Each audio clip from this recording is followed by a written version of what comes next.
परभणीत आंबेडकर अनुयायी आक्रमक. डॉक्टर बाबासाहेब आंबेडकरांच्या पुतळ्यासमोरील संविधान शिल्पाची विटंबना. आंदोलन पेटले, आंदोलकांनी घेतले हिंसक वळण. परभणीत मंगळवारी सायंकाळी विसावा कॉर्नर नजीकच्या डॉक्टर बाबासाहेब आंबेडकरांच्या पुतळ्यासमोरील संविधान पुस्तिकेच्या शिल्पाची एका तरुणाने विटंबना केली. त्या तरुणाने डॉक्टर बाबासाहेब आंबेडकरांच्या पुतळ्यासमोरील ग्रिलवरून उडी मारत संविधान शिल्पाची विटंबना करण्याचा प्रयत्न केला. त्या तरुणाला पुतळ्याच्या आसपास बसलेल्या नागरिकांनी पकडले व त्याला चोप दिला.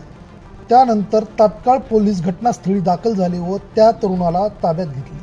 त्यानंतर काही वेळातच परभणी शहर बंद करण्यात आले व बुधवारी परभणी जिल्हा बंदची हाक देण्यात आली होती. बुधवारी सकाळपासून बंदमध्ये व्यापारी, शाळा, कॉलेज व परभणी शहरातील नागरिकांनी सहभाग नोंदवला होता.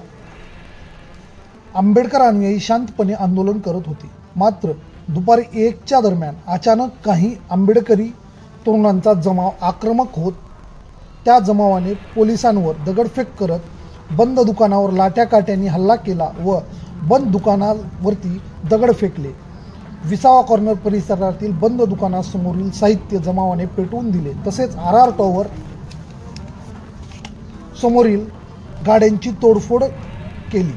गांधी पार्क असो, RR टॉवर व विसावा कॉर्नर परिसरात जमावाने मोठ्या प्रमाणात तोडफोड केली. दुकानासमोरील ठेवलेल्या PVC पाईपची बंडल जमावाने पेटवून दिले. पोलिसांच्या गाड्यांचीही मोठ्या प्रमाणात नुकसान केले. त्यानंतर जिल्हाधिकारी कार्यालयामध्येही काही महिलांच्या ग्रुपने धिगाणा घातला व तोडफोड केली. त्यानंतर तात्काळ पोलिसांनी आक्रमक व हिंसक जमावाला पांगवण्यासाठी सौम्य लाठीचार्ज केला. त्यानंतर काही वेळांनी पोलिसांनी जमावावर कंट्रोल मिळवले. त्यानंतर तात्काळ आसपासच्या जिल्ह्यातून दंगल नियंत्रण पथक बोलवण्यात आले.